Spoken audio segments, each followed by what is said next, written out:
Hi guys, in block we're going to do fractional distillation, which is a pretty cool way to separate a mixture of different liquids that have stuff dissolved in them. So what we're going to do is we're going to separate cherry Coke, which is fun to drink, but we're not going to be drinking it because we're in the lab and this cherry Coke has been contaminated by being in contact with lab equipment. What you're going to do is you're going to put 5 milliliters of cherry Coke into a large test tube. It needs to be a large one so that you can fit this piece into it here. And this piece, actually, I realize now I've left out a second piece. This is going to be a stopper that has that glass bend in it, but it's also going to have a second hole in that stopper where you're going to put either your thermometer or your probe, depending on which one I decide to use on the day of. Let's pretend it's a probe for now. That's the probe going off to the lab quest. So you're going to have two things sticking through your stopper, and then you're going to have that clear tubing that comes off over here. And you're only going to have 5 milliliters of soda. In your soda mixture, you actually have a whole bunch of things dissolved in the solvent, which is water. So you have water, which is the blue particles, dissolving a bunch of solutes, and there's a whole bunch of them in there, but the three that we're interested in, or the two, I should say, that we're interested in, are the green one, which is carbon dioxide gas, which, believe it or not, you can dissolve a gas in a liquid. That's what gives soda not only its bubbles, but also that sharp taste that you feel, that acidy taste that you get from soda that people like. And also, you also have dissolved in there lots and lots and lots of sugar, which is kind of what makes it taste so good, right?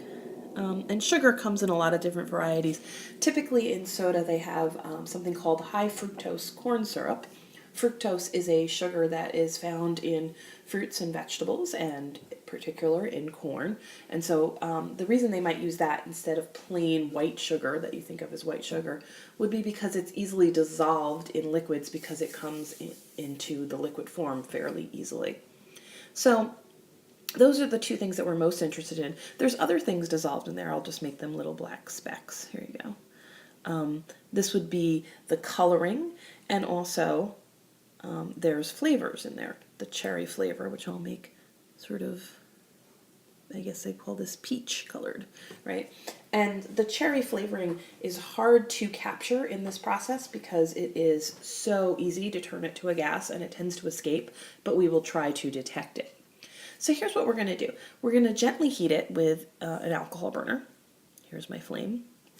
And you can put the flame, right underneath, but what you want to do is you want to be paying attention and keeping an eye on the temperature on your probe, because you want to keep your 5 milliliters of soda at around between 30 and 40 degrees Celsius for a little bit of a while, because during that time period you want to collect carbon dioxide gas. The carbon dioxide is already a gas, so we just want to encourage it to come out of the water. And by heating the water up, what we're doing is we're making those water particles spread further apart, which gives that gas lots of opportunities to escape. And this is an interesting thing about gases that are dissolved. Gases dissolve a lot better in cold water than they do in warm water. And because of this, factories that are built on rivers that produce nothing but just heat can actually wind up killing lots and lots of fish because, believe it or not, fish breathe oxygen. They don't do it with lungs, they do it with an organ called gills, and they can actually filter oxygen right out of the water. But if the water is too warm, the oxygen won't stay dissolved and the water will just escape. So what we're going to do is we're going to encourage our carbon dioxide gas to escape. And where will it go when it escapes? Well, it'll just travel up as a gas. It's already in the gas state, but it'll keep traveling up. It'll get caught in this tubing, and it'll travel hopefully straight over to wherever we want to put it. Well, where do we want to put it? That's the question. Well, we're not going to get enough gas to do a good splint test. So instead, I have a different way for us to detect our carbon dioxide gas. What you're going to do is you're going to get yourself a test tube, and you're going to just dip the end of your tubing into a small test tube. Make it a little bit longer, like so.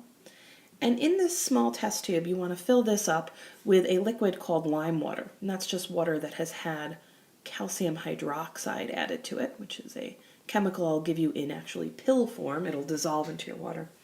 Lime water looks clear, but when you start bubbling carbon dioxide gas through it, it actually turns cloudy because it goes through a chemical reaction that forms a precipitate that's white. It forms calcium carbonate, which then sort of clouds up your water. And you'll be able to tell that you're getting carbon dioxide gas. And you'll see bubbles coming out as well. So you'll see the bubbles and everything in the container.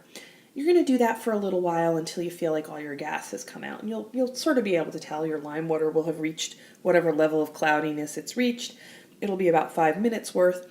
And then as soon as you're done collecting that lime water, you can just sort of put this test tube into a test tube rack and then lift up the end of your tube, which will be warm but hopefully not hot. And then what you want to do is you can put your nose about here and take your fingers and just waft, terrible job of drawing fingers, I apologize, and just waft the scent that's coming out of here towards your nose, and hopefully you'll detect that cherry flavoring coming off.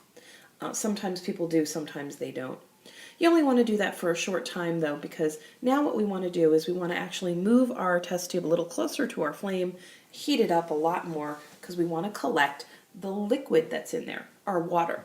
So what you're going to do is once you're ready for that stage, you need to get another test tube, and I'll just use the same one though, a fresh test tube filled up with nothing, just totally empty. And you're going to put that into a small beaker and fill the beaker 3/4 full with water. The purpose of the water in that beaker is to keep this test tube nice and cold. And that's to encourage any gases that escape to turn to a liquid. So what we're going to hope for is when we get to this stage, we're going to turn these blue particles into a gas, and they are water. And that water will travel up through the glass bend, and when it gets away from the flame, you should start to see some condensation here in the bend, and hopefully right around here it'll turn into a liquid, and it'll sort of be going back and forth between the liquid and the gas state, which is why we wanted to put this water bath around it, to encourage it to stay in the liquid state. Now, actually, it's probably best at this point, instead of a test tube, that we use one of those small graduated cylinders. You know the ones that I have that are really little? If you use a small graduated cylinder, this will make something else we're going to do much easier for you. What you want to do is you only want to collect about 2 milliliters of this water. And then to help you verify that it's water, you're going to run some tests on it. You're going to get the density, you're going to do a splint test, you're going to do a couple other things. And so knowing that you have 2 milliliters will be a lot easier if you actually use a graduated cylinder. It'll also help you get the density.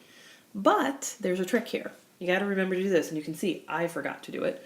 Before you do anything else, then what you should do is when you go get that graduated cylinder, that glass graduated cylinder, the little one, you should get that and put it on the triple beam balance or on the electronic balance if it's light enough, and get its mass. Why would you want to do that? So that later when we go to get the density of our liquid, we already know the mass of our container and can subtract it out. So this is the basic setup for the Fractional Distillation Lab. You're going to have very detailed instructions that are written for you, but this kind of runs you through the process. And it's just so that you can see how we separate a mixture of liquids. This is the exact process that is used to separate oil, petroleum, into its many components, including gasoline and tar and petroleum jelly. Okay guys, see you in class.